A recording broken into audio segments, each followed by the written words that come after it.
Alright, like I said, we're back. Got all our bits and bobs sorted, thanks for your patience. But we got to crack on, and cracking on we are. So today, quick recap on the crap. What we got? Well, the old faithful TD5, my discovery. I bought this probably 4 years ago, 3 years ago, something like that. Absolute shed it was. Been used on a pig farm. I think they kept pigs in it.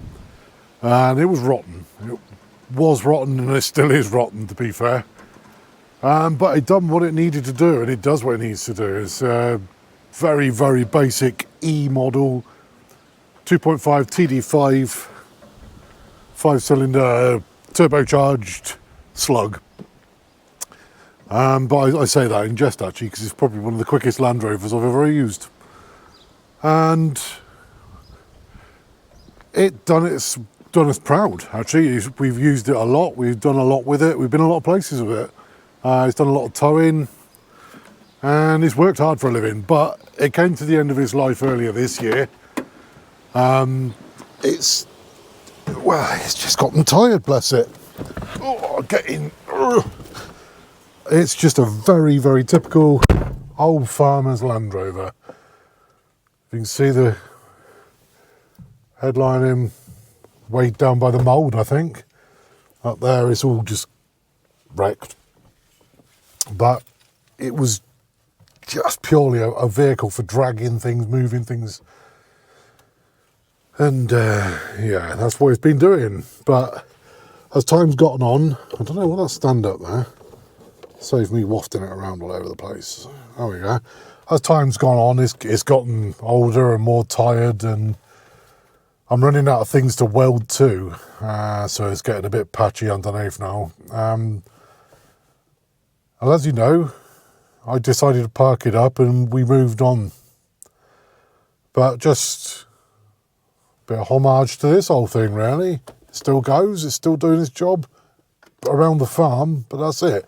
It's literally, I think there's cobwebs holding the clutch in on it, and it's got 2 seized calipers on it. Not one of the speakers works in here anymore. So I've got a lovely radio, can't hear it. There's been some rodents living in here at one point. They've had a good chew on some bits and bobs. Neither of the 2 windows on the driver's side work. And, oh, that's the good bits, but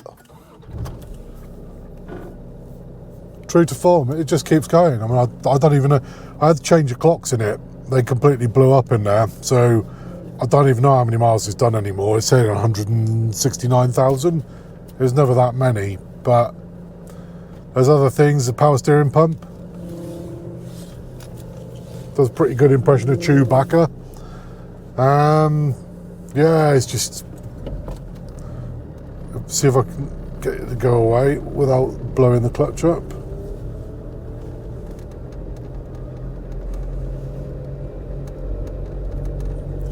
You know, it's, I don't know. It's one of them things. It still puts a smile on my face for some reason. Oh, I need to get some sort of mechanism for holding stuff up on the dash, don't I?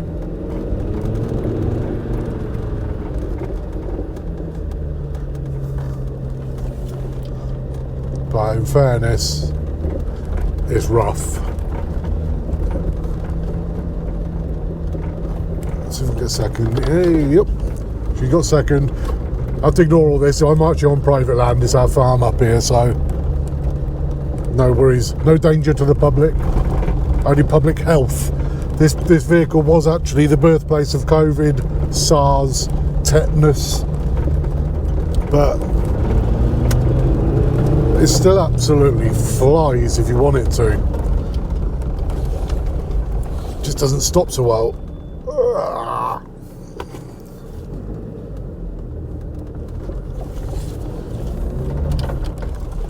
So yeah, like I say, it's rough, but for around the farm, it's fantastic. You can hear it.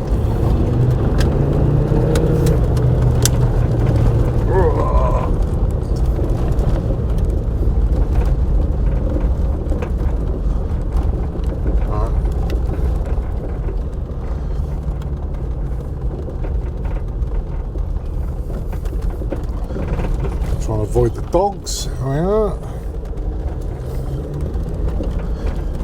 So yeah, it's the old TD5 Discovery. It's absolute.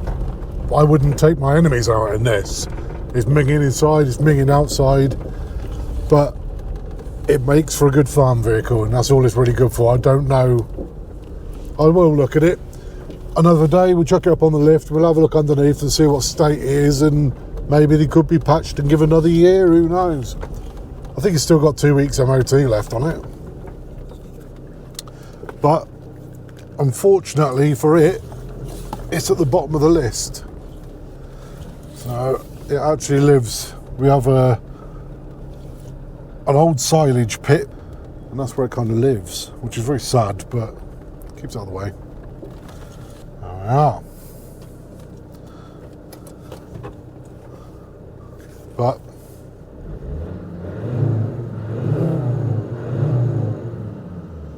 it's a cracking old engine.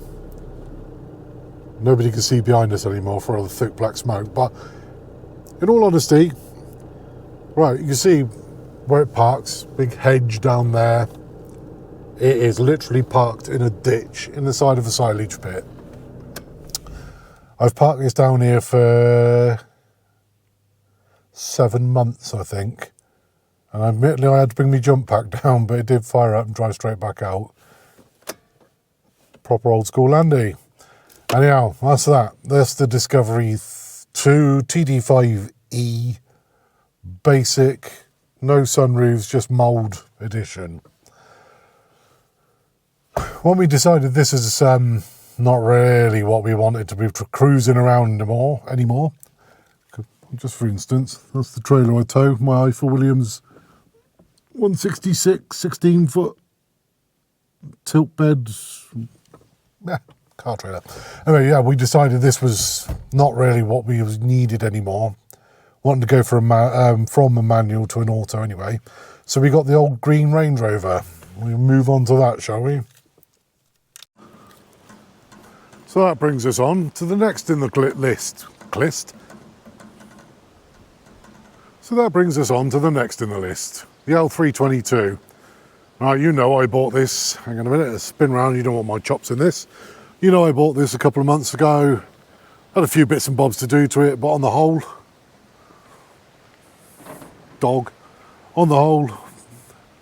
cracking old beast of a car, really. We paid next to nothing for it. It shone up nicely, and with a minimal amount of work, it popped itself for an MOT. And in fairness, that is exactly what I was looking for to get past the stage that the Discovery was in. You know, it's usual repair work down there, up to standard. Not really, but it does the job. And no mould, hygienic-ish interior. Usual trick, all the paintwork on the bits of plastic inside, all the paintwork's coming off. But do you know what? I'm not getting ill from being in here. So inside, life's hell of a lot more comfortable than it is in the Disco. You've got like cleanliness, functionality, auto box, which is, that was good for me. I mean, I've driven manuals for all this years and never had a problem with it, but I'm just getting more into the autos. I just fancy they're more modern now. They work better. Let's spin this round. Right, you can have my mug back. Yeah, I just fancied another auto. My wife's got a Volvo auto, and I've enjoyed driving that. It's very simple. It's quick actually, and it does the job. But with this old 322, I bought it. Got it going again, did a video on it. Lots of people sort of appreciated it for what it is, but also said that towing that trailer I've got, which is 960 kilos, then putting 2.5 ton on top of it with that old GM, can't remember what model it is, GM6 is it? GM gearbox anyway, the 5-speed one. And the old M57 engine is going to be putting a lot of strain on this. And having driven it now for a couple of months, a couple of thousand miles on it, I'm a bit inclined to agree. It is a bit gutless. It really does. Everything's laborious with it. It's very slow and steady. It's a bit like me, really slow. Will get the job done eventually. Quite boring and mundane in the meantime. But anyway, so yeah, so we've got the old 322. It's all MOT'd and up, ready and taxed and everything else on the road. And wind her up and away she goes. And I don't know how it transpires in the video sound on this versus the Disco, but first thing I will say though is I seem to be lucky with power steering. In this one, the BCM needs looking at, body control module, and for that I need to purchase SCAP ID, need a G3 Bluetooth, so I can plug it in there and recalibrate all the suspension and everything else, but I need to get my BCM out of transportation mode because it's locked in there but it doesn't know it. I don't know, miles of electronics, totally unnecessary. Anyway, so the same bit of track I was in the Disco. If I put my foot down in this is it. I was turning the Discovery around by now.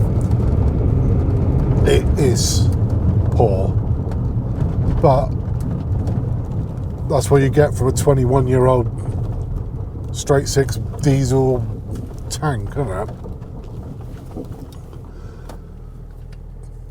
But I say that, I do like it.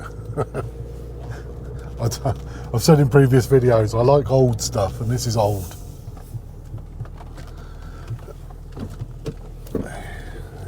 Just could do with a bit lighter power steering. It's got a hellish system in it as well. Somebody's put an aftermarket Kenwood system in it.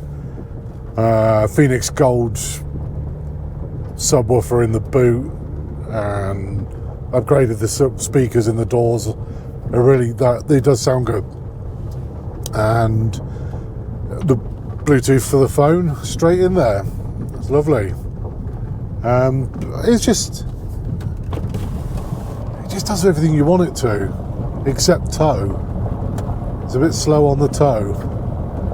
And if you pull out of a junction and give it large, basically all you're doing is turning on a massive fuel tap. It doesn't appear to really do much.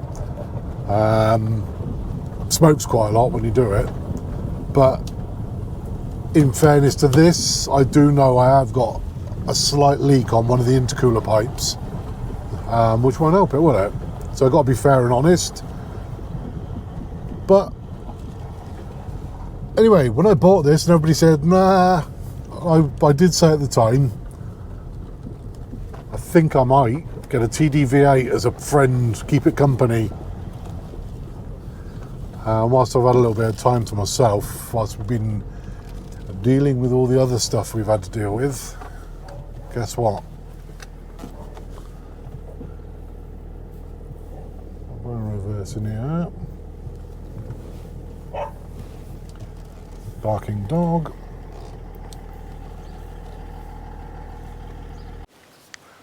Yep, I bought a TDV8,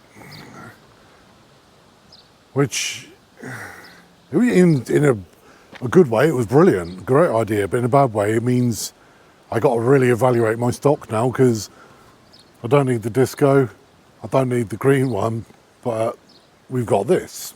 Spin round. It's the last facelift edition, 2010 to 2012 model. 3.6 V8 twin turbo diesel, and yeah, it really does what it says on the tin. As they say, it flies.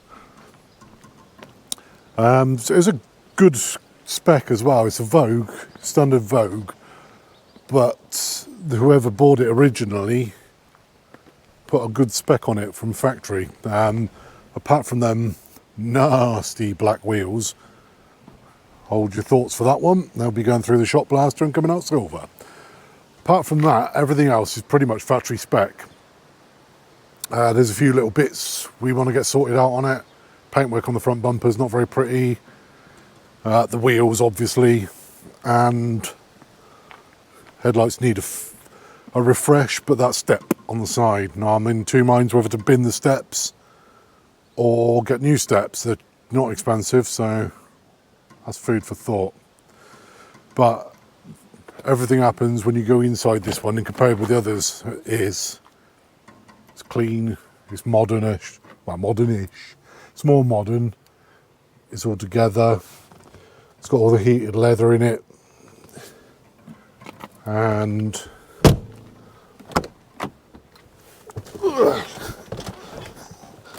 because it's the end of the last spec, it's got the LCD dash. I believe it's not upgraded in this spec vehicle. They put the upgraded stereo in it. I know that's the Harman Kardon Logic 7, the 1200 watt version, 19 speakers.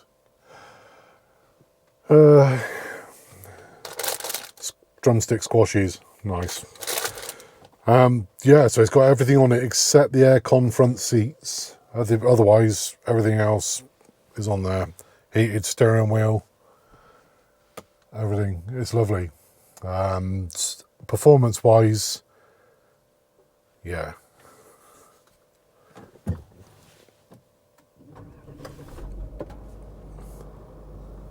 It needs a service. I don't mind that. And I have to put my seatbelt on this one because it bongs.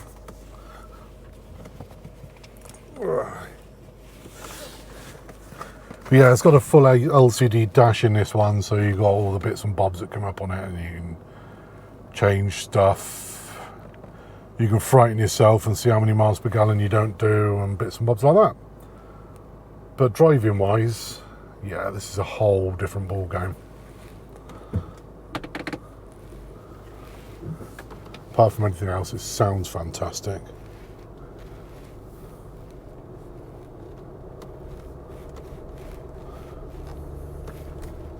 I have to go a bit steady here because the dogs, I don't know if you can see them, they like to chase the vehicles off the yard. Farm dogs, off roads. But yeah, it's the quickest diesel I've ever driven, and given the fact it's about nearly 2 3/4 of a ton of car with a substantial V8 diesel in it, it's good. But yeah, I don't know if the audio will pick it up. Hang on a minute. For the point of this, I'll turn the aircon off so you can hear better, but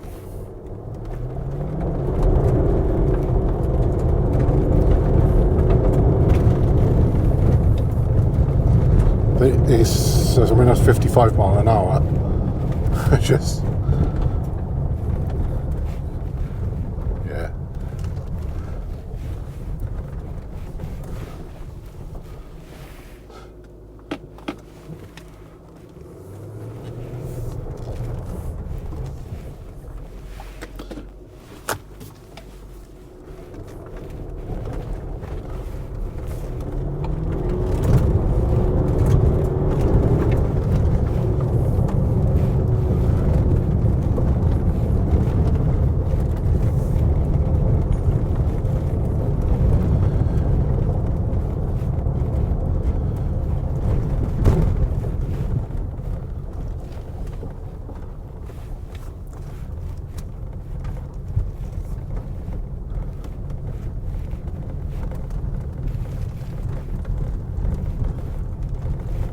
But yeah, it's everything I wanted out of a motor, to be honest.